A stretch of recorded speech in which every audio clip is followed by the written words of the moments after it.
ಎಲ್ಲ ವಿದ್ಯಾರ್ಥಿಗಳಿಗೆ ನಮಸ್ಕಾರ. ಈ ಒಂದು ವಿಡಿಯೋದಲ್ಲಿ ನಾನು ಸಾಮಾನ್ಯ ಜ್ಞಾನದ ಬಗ್ಗೆ ಒಂದು 10 ಕ್ವೆಶ್ಚನ್‌ಗಳನ್ನ ಡಿಸ್ಕಸ್ ಮಾಡ್ತೇನೆ. ಸೊ ಇದೇ ತರದ ಕ್ವೆಶ್ಚನ್ಸ್ ನಿಮಗೆ ಮೊರಾರ್ಜಿ, ಆದರ್ಶ, ಆಳ್ವಾಸ್, ಅಳಿಕೆಯಲ್ಲಿ ಬರಬಹುದು. ಸೊ ಆಳ್ವಾಸ್ ಅಲ್ಲಿ ಕೂಡ ಜಿಕೆ ಇರುತ್ತೆ, ಮೊರಾರ್ಜಿಯಲ್ಲೂ ಕೂಡ ಜಿಕೆ ಇರುತ್ತೆ, ನಿಮಗೆ ಆದರ್ಶದಲ್ಲೂ ಜಿಕೆ ಇರುತ್ತೆ. ಸೊ ಒಂದು ಆಳ್ವಾಸ್ ಅನ್ನ ತಲೆಯಲ್ಲಿ ಗುರಿಯಾಗಿಟ್ಕೊಂಡು ಅದಕ್ಕೆ ಬೇಕಾದ ಒಂದು ತಯಾರಿ ಇವತ್ತಿಂದ ಮಾಡೋಣ. ಮಾರ್ಚ್ 3ರವರೆಗೆ ಈ ಒಂದು ವಿಡಿಯೋದಲ್ಲಿ ಸಾಮಾನ್ಯ ಜ್ಞಾನದ ಬಗ್ಗೆ ಮಾತಾಡ್ತೇನೆ. ಮುಂದೆ ಬರುವಂಥ ವಿಡಿಯೋಗಳಲ್ಲಿ ನಾನು ಮೆಂಟಲ್ ಎಬಿಲಿಟಿ ಆಗಿರ್ಬೋದು, ಇಂಗ್ಲೀಷ್, ಕನ್ನಡ ಅದರ ಮೇಲೆ ವಿಡಿಯೋಗಳನ್ನು ಮಾಡ್ತೇನೆ. ಸೊ ಇದರಲ್ಲಿ 10 ಕ್ವಶನ್ಸ್ ಇದೆ. ಸೊ ಇದೇ ಥರದ ಒಂದು ಕ್ವಶನ್ಸ್ಗಳು ನಿಮಗೆ ಎಕ್ಸಾಮಲ್ಲಿ ಬರುತ್ತೆ. ಮೊದಲನೇ ಪ್ರಶ್ನೆ, ಚಿನ್ನಸ್ವಾಮಿ ಕ್ರೀಡಾಂಗಣವಿರುವ ನಗರ ಯಾವುದು? ಚಿನ್ನಸ್ವಾಮಿ ಕ್ರೀಡಾಂಗಣ ಕ್ರಿಕೆಟ್ ಆಟಕ್ಕೆ ಸಂಬಂಧಪಟ್ಟಂತ ಒಂದು ಕ್ರೀಡಾಂಗಣ. ಅದು ನಮ್ಮ ಕರ್ನಾಟಕದಲ್ಲಿರುವಂಥ ಒಂದು ಕ್ರೀಡಾಂಗಣ. ಅದು ಎಲ್ಲಿದೆ ಅಂತಂದರೆ ಅದು ಬೆಂಗಳೂರು ನಗರದಲ್ಲಿದೆ ಚಿನ್ನಸ್ವಾಮಿ ಕ್ರೀಡಾಂಗಣ. ನಿಮಗೆ ಚಿನ್ನಸ್ವಾಮಿ ಕ್ರೀಡಾಂಗಣ ಆದಮೇಲೆ ಯಾವುದು ಕೇಳ್ಬೋದು? ವಾಂಖೆಡೆ ಕೇಳ್ಬೋದು. ವಾಂಖೆಡೆ ಕ್ರೀಡಾಂಗಣ ಎಲ್ಲಿದೆ?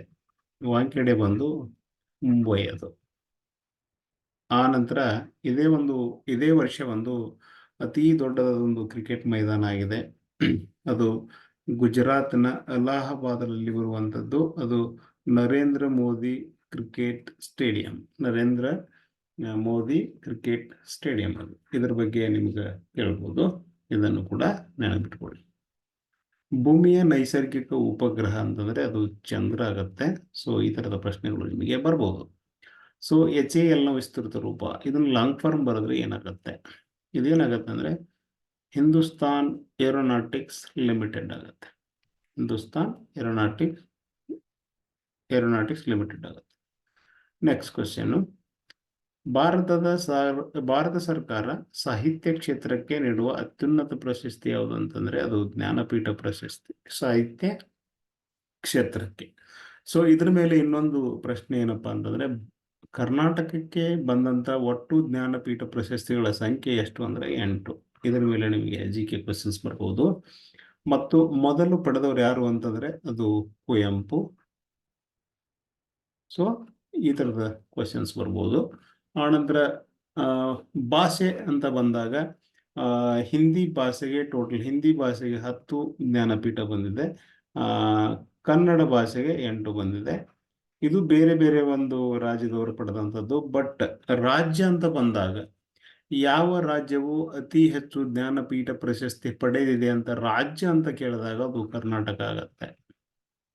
ಭಾಷೆ ಅಂತ ಕೇಳಿದಾಗ ಅದು ಹಿಂದಿ ಆಗತ್ತೆ. ಬಟ್ ಯಾವ ರಾಜ್ಯಕ್ಕೆ ಹೆಚ್ಚು ಜ್ಞಾನಪೀಠ ಪ್ರಶಸ್ತಿ ಬಂದಿದೆ ಅಂದ್ರೂ ಕರ್ನಾಟಕ. ಸೊ ಅದ್ರ ಬಗ್ಗೆ ಸ್ವಲ್ಪ ನಿಮಗೆ ಮಾಹಿತಿ ಇರಲಿ. ಕರ್ನಾಟಕದಲ್ಲಿ ನೋಟು ಮುದ್ರಣ ಕೇಂದ್ರವಿರುವ ಸ್ಥಳ ಯಾವುದಂದ್ರೆ ಅದು ಮೈಸೂರು. ನೆಕ್ಸ್ಟ್, ವಿಶ್ವ ಪರಿಸರ ದಿನವನ್ನು ಆಚರಿಸುವ ದಿನ ಯಾವುದಂದ್ರೆ ಅದು ಜೂನ್ 5. ವಿಸ್ತೀರ್ಣದಲ್ಲಿ ಪ್ರಪಂಚದ ಅತಿ ಚಿಕ್ಕ ದೇಶ ಯಾವುದಂದ್ರೆ ವ್ಯಾಟಿಕನ್ ಸಿಟಿ. 2021 ಫೆಬ್ರವರಿ ಮೇಯಲ್ಲಿ ಮಾಹೆಯಲ್ಲಿ ರಚನೆಯಾದ ಕರ್ನಾಟಕದ ರಾಜ್ಯ ಫೆಬ್ರವರಿ. ಸೊ ಅದು ಬಂದು ವಿಜಯನಗರ. ಇದ್ರ ಮೇಲೆ ಅಂತಂದ್ರೆ ವಿಜಯನಗರ ನಮ್ಮ ಒಂದು ರಾಜ್ಯದ 31ನೆಯ ಜಿಲ್ಲೆ. ಇದು ಬಳ್ಳಾರಿಯನ್ನ ಎರಡು ಜಿಲ್ಲೆಗಳಾಗಿ ಹೊಡೆದಿದ್ದಾರೆ. ಒಂದು ಬಳ್ಳಾರಿ ಆಗಿದೆ, ಒಂದು ವಿಜಯನಗರ ಆಗಿದೆ. ಸೊ ಪ್ರಸ್ತುತ ಒಂದು ಹಂಪಿ ದೇವಸ್ಥಾನ ಎಲ್ಲಿ ಬರುತ್ತೆ ಅಂದ್ರೆ ಇವಾಗ ಅದು ವಿಜಯನಗರದಲ್ಲಿ ಬರ್ತದೆ. ವಿಜಯನಗರ, ವಿಜಯಪುರ ಅಂತ ಕನ್ಫ್ಯೂಸ್ ಮಾಡ್ಕೊಬಿಡಿ, ಅದು ವಿಜಯನಗರ ಹೊಸದಾದ ಜಿಲ್ಲೆ. ನೆಕ್ಸ್ಟ್, ಪ್ರಪಂಚದ ಅತಿ ಎತ್ತರದ ಕಟ್ಟಡ ಯಾವುದಪ್ಪ ಅಂತಂದ್ರೆ ಅದು ಬುರ್ಜ್ ಖಲೀಫಾ. ಇದೆಲ್ಲಿದೆ ಅಂತ ಕೇಳ್ತಾರೆ, ಇದು ದುಬೈಯಲ್ಲಿದೆ ಬುರ್ಜ್ ಖಲೀಫಾ. ಇದರ ಒಂದು ಎತ್ತರನೂ ಕೂಡ ಕೇಳ್ಬೋದು ನಿಮಗೆ. ಫಾರ್ ಎಕ್ಸಾಂಪಲ್ ಎಕ್ಸಾಕ್ಟ್ಲಿ ಅದೊಂದಿದೆ, ಲೈಕ್ ಇದರದ್ದು ಹೈಟ್ ಕೂಡ ನೋಡ್ಕೊಳ್ಳಿ ನೀವು. ಸೊ 292.2 ಮೀಟರ್ ಇದೆ. ಸ್ವಲ್ಪ ನೋಡ್ಕೊಳ್ಳಿ ಅದು ಕರೆಕ್ಟಾಗಿ ಅಂತ. ಸೊ ಐಫೆಲ್ ಟವರ್ ಎಲ್ಲಿದೆ ಅಂತ ಕೇಳ್ಬೋದು ನಿಮಗೆ. ಇದು ಪ್ಯಾರಿಸ್, ಫ್ರಾನ್ಸ್ ದೇಶದ ಪ್ಯಾರಿಸ್ ಅಲ್ಲಿದೆ. ಗೋಳ ಗುಮ್ಮಟ ಎಲ್ಲಿದೆ ಅಂತ ಕೇಳ್ಬೋದು. ಇದು ಬಿಜಾಪುರದಲ್ಲಿದೆ. ಗೋಳಗುಮ್ಮಟ ಎರಡನೆಯ ಅತ್ಯಂತ ದೊಡ್ಡದಾದ ಒಂದು ಏನದು ಸಮಾಧಿ ಅಂತ ಹೇಳ್ಬೋದು, ಟೋಂಬ್ ಅಂತಾರೆ.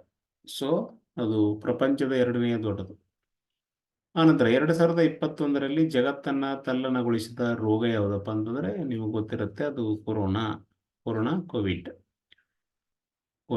Virus disease. ಇದು ಕೋವಿಡ್ ಅಂದರೆ 19 ಅಂದರೆ ಏನು ಸೂಚಿಸ್ತಪ್ಪ ಅಂದರೆ 2019ರಲ್ಲಿ ಬಂದಂಥದ್ದನ್ನ ಈ ಒಂದು ಸಂಕೇತ ಸೂಚನೆ ಕೊಡುತ್ತೆ. ಸೊ ಇದಿಷ್ಟು 10 ಕ್ವಶನ್ಗಳು ವಿಜ್ಞಾನಕ್ಕೆ GK ಸಂಬಂಧಪಟ್ಟಂಥದ್ದು, ಜನರಲ್ ನಾಲೆಜ್ ಸಂಬಂಧಪಟ್ಟಂಥದ್ದು. ಇದೇ ರೀತಿಯಾದ ಕ್ವಶನ್ಗಳು ನಿಮಗೆ ಇನ್ನು ಮುಂದೆ ಬರುವಂಥ ಎಲ್ಲ ಪರೀಕ್ಷೆಗಳಲ್ಲಿ ಬರ್ತವೆ. ಒಂದು ಮೊರಾರ್ಜಿ ಒಳಗೆ ಬರ್ಬೋದು, ಆದರ್ಶ ಒಳಗೆ ಬರ್ಬೋದು, ಆನಂತರ ನಿಮ್ಮ ಅಳಿಕೆ ಅಳವಡಿಸಲು ಕೂಡ ಬರ್ಬೋದು ಈ ಥರದ ಕ್ವಶನ್ಸು. ನೆಕ್ಸ್ಟ್ ವಿಡಿಯೋದಲ್ಲಿ ನಾನು ಮೆಂಟಲ್ ಎಬಿಲಿಟಿ ಮತ್ತು ಇಂಗ್ಲೀಷ್ ಬಗ್ಗೆ ಕೆಲವೊಂದು ವಿಡಿಯೋಗಳನ್ನು ಮಾಡ್ತೇನೆ. Thank you.